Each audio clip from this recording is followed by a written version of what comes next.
এখানে যেটা দেখতে পাচ্ছেন সেটা হচ্ছে ডেইলি স্টারের একটা হেডলাইন।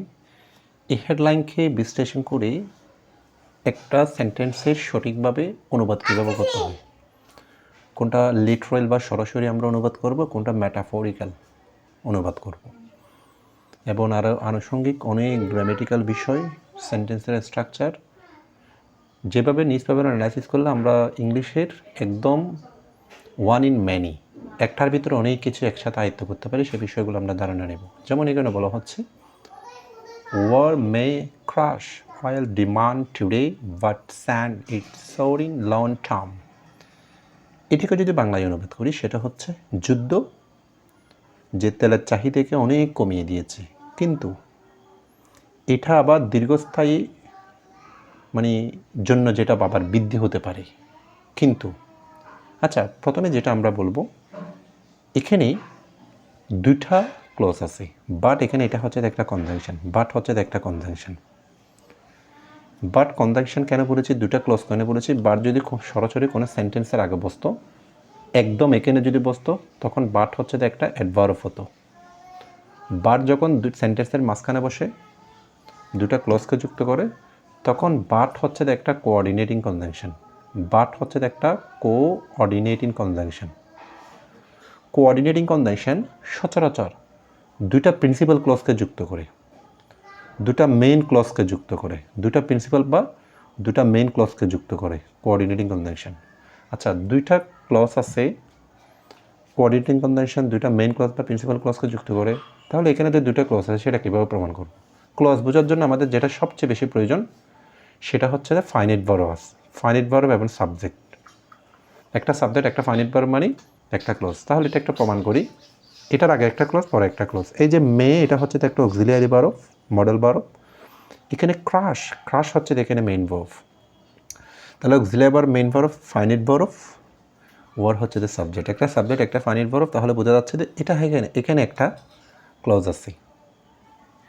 অপরপক্ষে বাটের পরে স্যান্ড, স্যান্ড এখানে হচ্ছে দ্য মেইন ভার্ব অথবা ফাইনাইট ভার্ব। এখন প্রশ্ন হতে পারে, এটার আগে যদি সাবজেক্ট থাকে, এটার আগে সাবজেক্ট হই, অর্থাৎ সাবজেক্ট যখন দুইটা প্রিন্সিপাল ক্লজের সাবজেক্ট, দুইটা ক্লজের সাবজেক্ট একটা হলে, অর্থাৎ সেকেন্ডের ক্ষেত্রে উজ্জ্ব থাকবে। এখানেও ইট বা ওয়ার যুদ্ধকে ইন্ডিকেট করে, তাহলে এখানেও একটা সাবজেক্ট একটা ফাইনাইট ভার্ব।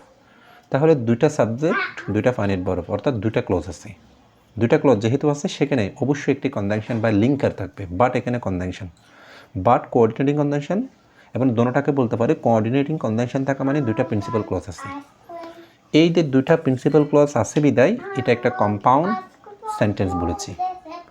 আবার বাট এমন একটি কনজাংশন যেটা কন্ট্রাস্ট প্রকাশ করে, যেটাকে বলা হয় অ্যান্টিথিসিস। অর্থাৎ অ্যান্টিথিসিস মানে কি? অ্যান্টিথিসিস মানে কথাগুলো যখন পরস্পর বিপরীত হবে, অ্যান্টিথিসিস পরস্পর বিপরীত হলে তখন সেটাকে আমরা বলবো এটা হচ্ছে একটা অ্যান্টিথিসিস। কারণ আগের কথার সাথে পরে আগেরটা হচ্ছে কি, যেটা হ্রাস, অপরটা হচ্ছে আবার বৃদ্ধি। পরস্পর বিপরীতার্থক কথা হলে সেটাকে অ্যান্টিথিসিস বলা হয়। এটা একটা ফিগার অফ স্পিচ সাহিত্য লিটারেচার অনুসারে। আচ্ছা, আমরা সেন্টেন্সের স্ট্রাকচার জানলাম। এখানে আমরা একটু ওয়ার্ডগুলো বিশ্লেষণ করে অনুবাদটা ওইভাবে কেন করেছি। ক্রাশ এমন একটি শব্দ যেটার অর্থ হচ্ছে যে কোনো কিছু একদম ধ্বংস হয়ে যাওয়া, কোনো কিছু একদম যেটাকে আমরা বলি চুরমার হয়ে যাব, সেটাই বুঝি। অর্থাৎ চুরমার হয়ে গেলে যখন কোনো কিছুর আমরা হ্রাস হয় সেটাকে আমরা ক্রাশ বলি। কিন্তু তখন এটা আমি যেটা দর্শ হবে তখন এটা নাউন হতে পারে, কিন্তু এখানে মডেল ভার্বের বড় হয়েছে বিধায় এখানে কিন্তু নাউন হয় নাই। বাক্যের অবস্থান অনুসারে এটা হচ্ছে যে ভার্ব। এটা পার্টস অফ স্পিচের বিন্যাসটা এখান থেকে এক্সেপশনাল এভাবে বুঝে নিতে হবে। বিন্যাস অনুসারে কোন একটা পার্টস অফ স্পিচ কী হবে সেটা বিন্যাস অনুসারে বুঝে নিতে হবে আপনাকে। আচ্ছা, এখানে কেন এটার অর্থ হচ্ছে এখানে হ্রাস পাওয়া, অর্থাৎ এখানের অনুসারে এটা সিনোনিম হবে যে ডিক্রিজ। এখানে squash, smash, break, grind, grind, squash, smash, break, decrease, এগুলোর অর্থ হচ্ছে এটা। অর্থাৎ এখানে ধ্বংস হয়ে কোনো কিছু হ্রাস পেয়ে যাওয়া, সরাসরি অর্থ না করে ধ্বংসটা এটা ডিক্রিজ বা হ্রাস পাওয়ার অর্থে ইউজ করা হয়েছে। এই জন্য বলবো যে এটাখানে ধ্বংস না হয়ে এটাকে আমাকে বলবো যুদ্ধ তেলের চাহিদাকে কমিয়ে দিয়েছে, ম্যাটাফরিক্যাল মিনিং। অর্থাৎ ক্রাশ শব্দটা এখানে একটু ম্যাটাফোর হয়েছে, অন্য আরেকটার সাথে এখানে একটু কম্প্যারিজন করেছে। আচ্ছা, আবার ঠিক সেম এখানেও আমরা এটা একটা ম্যাটাফরিক্যাল মিনিং পাই। এই যেমন সৌরিন, এটার অর্থ হচ্ছে যে একদম বৃদ্ধি, কোনো কিছুকে বৃদ্ধ হওয়া বোঝাই এই সৌরিন শব্দটা। এটাও একটা ম্যাটাফরিক্যাল মিনিং, যেটার সিনোনিম হিসেবে আমরা ব্যবহার করতে পারি স্কাই রকেটিং, রাইজিং, ইনক্রিজ, সার্জিং। এগুলো হচ্ছে যে সিমিলার ওয়ার্ডস। আচ্ছা, এই যে এখানে আমরা কীভাবে ম্যাটাফরিক্যাল মিনিং হলো, অর্থটা কীভাবে আমরা ইউজ করেছি সেটা তো বুঝলাম।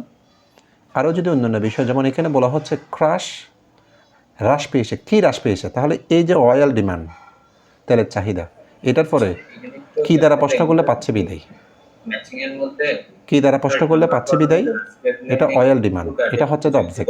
তাহলে অয়েল ডিমান্ড এটা হচ্ছে একটা নাউন ফ্রেজ, এবং ডিমান্ড এখানে নাউন, অয়েল এখানে হচ্ছে দ্য অ্যাডজেক্টিভ, কারণ ডিমান্ডকে মডিফাই করছে অয়েল। এটা একটা বিষয়। আরেকটা স্যান্ড ইট। ইট মানে কি?